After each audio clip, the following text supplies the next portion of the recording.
In this video, we will be comparing TickTick and Todoist, so which one is really better?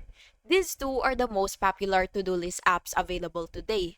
Todoist is known for its clean, minimal interface, and it is ideal for managing simple task lists and works well across all devices.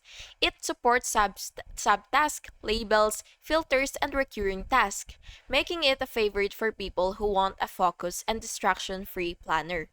On the other hand, TickTick, it goes a few steps further. It includes everything Todoist offers. However, it also adds a calendar view, habit tracking, Pomodoro timer, and so on.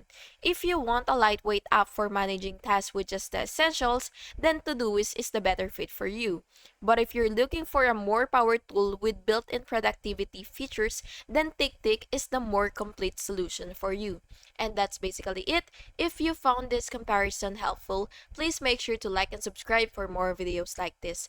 Thank you so much for watching. Have a good day.